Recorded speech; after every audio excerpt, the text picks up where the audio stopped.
Welcome to the Veridion Briefing. I am Sloan Mercer with the Veridion Group, a private intelligence and security consultancy. This is a special edition, and today we are going deep on an entity that most people outside the intelligence community have never heard of. In 2015, Al-Qaida quietly stood up a coordination body designed to do one thing: bridge the gap between its senior leadership and its increasingly autonomous regional affiliates spread across 3 continents. The FBI has named its leader. The United Nations monitoring team has documented its function. And yet, in the open source world, there is almost no structured analytical product that pulls the threads together on this entity. Today, we are going to change that. This is an intelligence brief. Not speculation, not punditry, not recycled headlines. Every claim you hear in the next 25 minutes is anchored to a primary source, scored for reliability, and tagged with an explicit confidence level. That is the standard. Let us get into it. The Hittin Committee, in Arabic Lajnat Hittin, is described in United Nations Security Council monitoring team reporting as a senior Al-Qaida leadership coordination construct. The foundational reference comes from UN Report S. 2021-655, which states that the committee was formed in 2015 to facilitate operational and financial connections with Al-Qaida regional affiliates and to provide guidance to those affiliates. I want to pause on that language for a moment because precision matters here. That characterization is unhedged. It is not attributed to a single member state. It is presented as the monitoring team's own analytical assessment. In the world of intelligence sourcing, that distinction is critical. When the monitoring team speaks in its own voice, without attributing a claim to one government, you are looking at the highest confidence level available in the open-source UN reporting ecosystem. So what does the committee actually do? Based on the primary evidence, it serves 2 core functions. First, operational connectivity, linking Al-Qaeda's core leadership, which is largely based outside the traditional Afghan-Pakistan theater, to the regional affiliates that are conducting actual operations on the ground. We are talking about Jama'at Nusrat al-Islam wal-Muslimin, known as JNIM, in the Sahel, Al-Shabaab in East Africa, Al-Qaida in the Arabian Peninsula, AQAP in Yemen, and Al-Qaida elements operating in South Asia and beyond. Second, financial connectivity. The UN's language explicitly includes financial connections as part of the committee's mandate. This is not a minor detail. It means the committee is not just a talking shop for strategic guidance. It is described as a mechanism for facilitating the financial plumbing that connects Al-Qaeda's center to its periphery. The name itself carries deep historical resonance. Hittin, or Hattin, refers to the Battle of Hattin in 1187, where Saladin's forces decisively defeated the Crusader Kingdom of Jerusalem. In the Arabic-speaking world, this is a name loaded with symbolism: reclamation, unity against foreign presence, strategic triumph. Al-Qaeda's choice of this name for a coordination body is not accidental. It signals institutional ambition, a body designed to unify a fragmented network under a single strategic umbrella. Before we go any further into the committee's structure and membership, I need to address something that trips up analysts and journalists constantly, and that is the ambiguity problem. The name Hittin Committee does not belong exclusively to Al-Qaeda. Because of the historical and cultural weight of the Hattin reference, this name appears in completely unrelated civic, educational, and community contexts throughout the Arabic-speaking world. There are local committees in Palestinian refugee camps that use this name. There are civic organizations, neighborhood councils, and community groups bearing the same label. Social media is flooded with references to Hittin that have absolutely nothing to do with terrorism. This is not a trivial point. If you are conducting open-source research and you search for this term without rigorous entity resolution protocols, you are going to drown in false positives. Worse, you risk conflating innocent civic organizations with an Al-Qaeda governance body. That is not just an analytical error, it is an ethical failure with real consequences for real communities.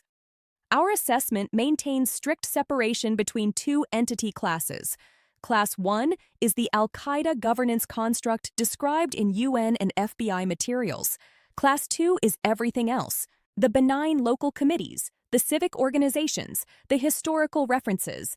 These classes are never merged absent explicit official evidence establishing a connection. Default posture is separation. Merger requires proof, not assumption. This is a discipline that I frankly do not see enough of in commercial threat intelligence products. The temptation to cast a wide net and let the client sort it out is real. We reject that approach. Now let us talk about who runs this body. And here we have the single most authoritative piece of evidence in the entire dossier. The FBI, the United States Federal Bureau of Investigation, on its official Most Wanted Terrorists page, describes Saif al-Adel as, and I am quoting from the FBI document, an Iran-based Al-Qaida senior leader and a leader of the Hittin Committee. That is not an inference. That is not a media report citing unnamed sources. That is a formal characterization by a U.S. federal law enforcement agency in an official publication. In our scoring framework, that is an A1, completely reliable source, confirmed by other sources. It does not get higher than that in the open source domain. So who is Saif al-Adel? His real name is believed to be Muhammad Ibrahim Makawi. He is an Egyptian national, a former Egyptian military officer who became one of Al-Qaeda's most senior operational figures. His history with Al-Qaeda stretches back decades. He was involved in the organization's Military Operations Committee, he has been linked to the planning of major attacks, and he has been on the FBI's radar for a very long time. But the critical detail for our purposes is his location. The FBI describes him as Iran-based. This is the anchor point for the entire Iran nexus discussion that we will get to later in this brief. Saif al-Adel's presence in Iran is one of the most significant and analytically complicated facts in the global counterterrorism landscape. An Al-Qaeda senior leader operating from the territory of a state that is conventionally understood as aligned with Shia rather than Sunni jihadist movements. The apparent contradiction is part of what makes the Iran question so difficult to resolve, and we will unpack that. For now, what matters is this. The FBI places Saif al-Adel at the top of the Hittin Committee. He is the only individual for whom we have an explicit, unqualified, A1-sourced leadership designation tied directly to the committee by name. That makes him the Tier 1 entry, what we call diamond standard in our roster architecture. Multiple governments have sought Saif al-Adel for years. The Rewards for Justice program has offered substantial rewards for information leading to his capture. His designation as a leader of the Hittin Committee adds institutional governance to what was already a profile of operational and strategic significance. He is not merely a fugitive. He is, according to the FBI, leading Al-Qaeda's coordination mechanism. Below the diamond standard, we maintain a Tier 2 roster. Individuals linked to the committee through official UN reporting, but at varying levels of confidence and with important qualifiers. Let me walk through each one. Abdulrahman al-Maghribi. Al-Maghribi is identified in FBI materials through biographical and alias data that establishes his identity and, critically, his association with Iran. The FBI does not, however, explicitly name the Hittin Committee in connection with al-Maghribi. His committee linkage comes from the UN side, specifically UN Report S-2022-547, where he appears in a seniority list adjacent to the governance paragraph discussing the Hittin Committee. Now, adjacency is not membership. I want to be very clear about that. The fact that a seniority list appears near a paragraph about the committee does not, by itself, prove that everyone on that list is a bounded member of the committee. It suggests proximity. It suggests relevance. But the analytical leap from listed near the committee paragraph to confirmed committee member is exactly the kind of inflation we are designed to prevent. Al-Maghribi is assessed as a significant Al-Qaeda figure with an established Iran association. His committee linkage is rated moderate based on seniority adjacency. His identity and Iran connection are rated moderate to high based on FBI materials. Abu Ubaida Yusuf al-Anabi, also known as Yazid Mabrak. Al-Anabi is arguably the most interesting case in the Tier 2 roster because he receives the strongest UN linkage to the committee of any individual in the 2022 report. The UN states that Al-Nabi promotes JNIM's strategy within the Hittin Committee. That word, within, is doing enormous analytical work. It is explicit. It places Al-Nabi inside the committee, not adjacent to it, not proximate to it, but within it. And critically, this language does not carry a member state attribution qualifier. It is presented in the UN text without the hedging phrases like, according to one member state, that qualify other claims in the same report. Al-Nabi leads JNIM, Jamaat Nusrat al-Islam wal-Muslimin, which is Al-Qaeda's most operationally active affiliate in the Sahel. JNIM has been responsible for a devastating campaign across Mali, Burkina Faso, and Niger, and its operational tempo has only increased in recent years. The UN 2021 report adds a location detail. Several member states report that Al-Nabi remains in Algeria. The plural attribution, several member states, provides stronger grounding than a single state claim. We rate this moderate to high confidence for location. So Al-Nabi gives us a picture of a JNIM leader who is explicitly placed within the committee by the UN, who is promoting his affiliate's strategy through that governance mechanism, and who is assessed to be operating from Algeria. This is the closest we get to a second confirmed committee member through UN sources alone, Ahmed Diriye. Diriye is the leader of Al-Shabaab, Al-Qaeda's East African affiliate. He appears in the same UN 2022 seniority list adjacent to the governance paragraph. His identity and role are well established through UN 1267 Sanctions Committee listings, which provide an authoritative anchor for who he is and what organization he leads.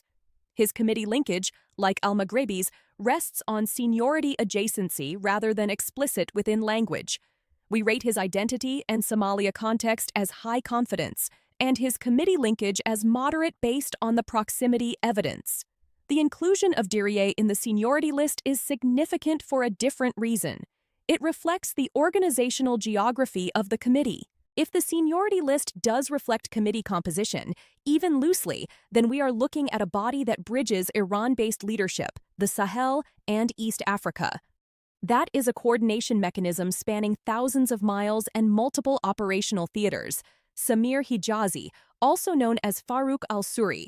Hijazi presents the most explicitly qualified case in the Tier 2 roster.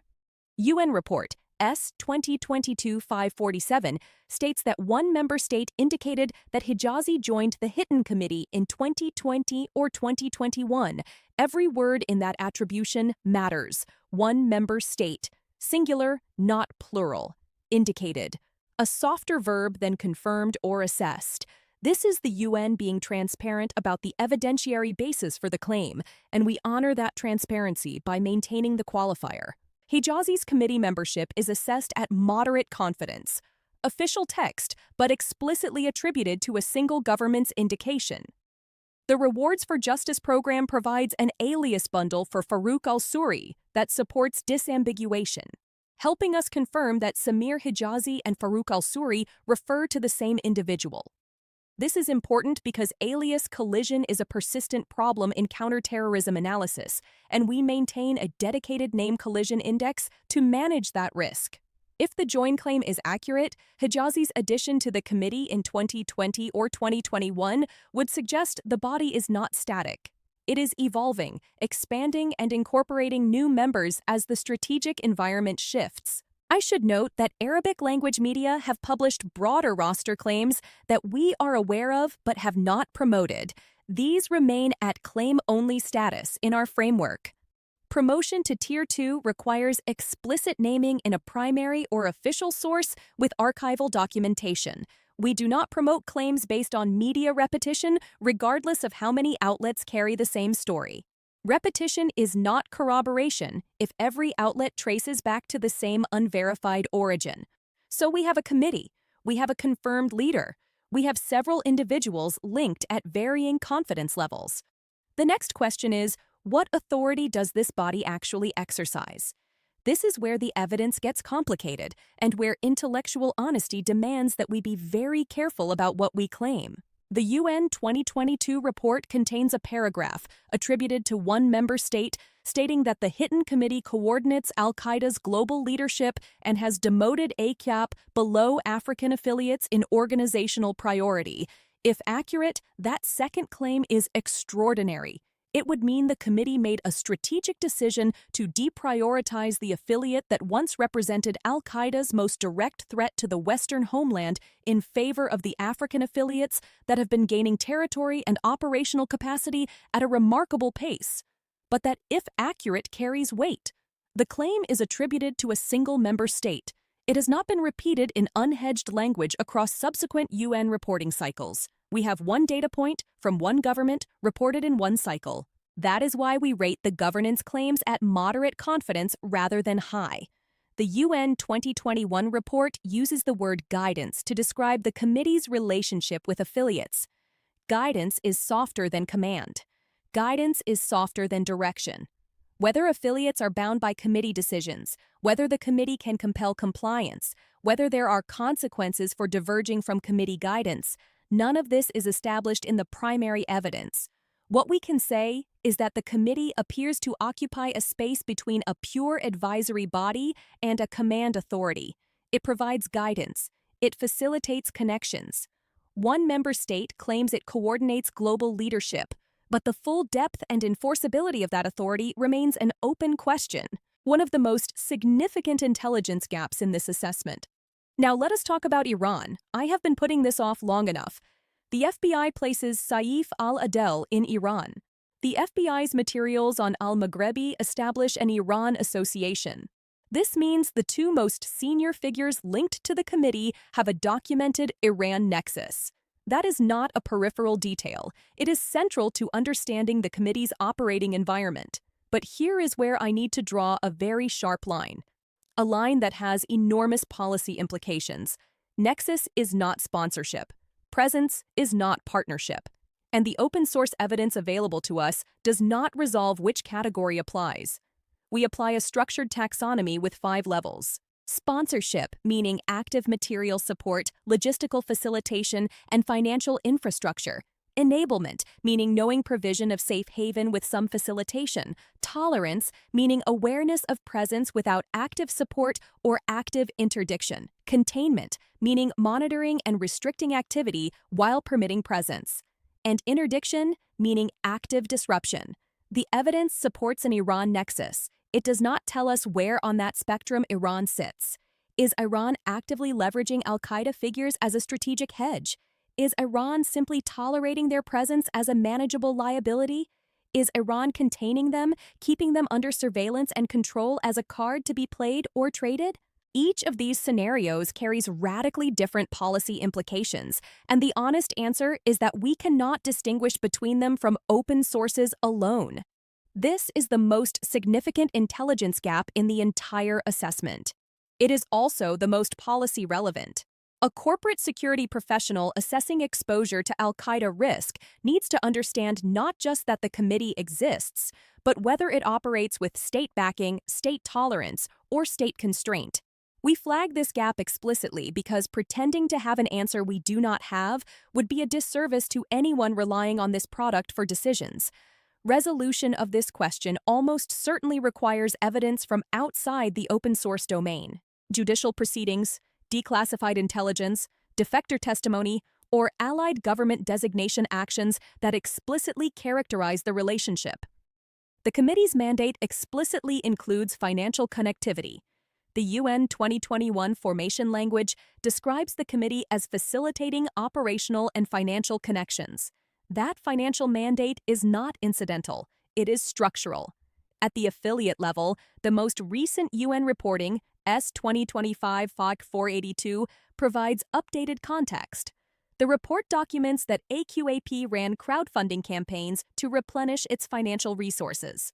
It describes Al-Qaeda affiliate financing broadly as adaptive, identifying revenue generation through taxation and extortion in controlled areas, kidnapping for ransom operations, and campaign-based donation activity. Traditional transfer methods predominate, though the report notes potential for adaptation as pressure increases. I want to be transparent about what this financial picture does and does not tell us. It tells us the affiliate-level financial environment is active, diversified, and evolving. It contextualizes why a committee-level financial connectivity function would matter, because affiliates generating revenue across multiple theaters need mechanisms to share, transfer, and coordinate financial resources. What it does not tell us is anything about committee-specific financial flows. We have no evidence of committee budgets, financial statements, dedicated infrastructure, or identifiable transaction patterns attributable to the committee itself rather than its constituent affiliates. That is a gap, and it is one we flag openly. I also want to note what this brief intentionally excludes. We do not describe procedural financial mechanics, step-by-step transfer methods, evasion techniques, or implementation details. Our finance analysis is limited to high-level typology and defensive indicators, the kind of information useful for compliance professionals and institutional risk assessors, not the kind of information that provides operational utility to malicious actors. That is a deliberate scope constraint and an ethical commitment. So where does this leave us? The Hittin Committee is real. It was formed in 2015. Its function is to connect Al-Qaeda's senior leadership to its regional affiliates, operationally and financially. The FBI names Saif al-Adel as its leader, operating from Iran. The UN places at least one affiliate leader explicitly within the committee and provides qualified evidence of additional members and governance functions. What remains unknown is as important as what has been established. The full roster, the depth of command authority, the character of the Iran relationship, the specifics of financial flows. These are not failures of analysis. They are the honest boundaries of what open-source evidence supports. This is what decision-grade intelligence looks like, not certainty where certainty does not exist, not inflation of evidence to fill gaps, not recycled media claims dressed up as original analysis. Structured, sourced, confidence-rated, gap-acknowledged intelligence built for people who make decisions that matter. The full target intelligence package, including the complete sourcing architecture, alternative hypotheses, indicators and warning, and all supporting annexes, is available from the Veridion Group. If your organization operates in environments where transnational threat awareness is not optional, visit veridiongroup.com/briefing to schedule a consultation with our analysts. I am Sloan Mercer with the Veridion Group. Stay informed, stay prepared. I will see you next week.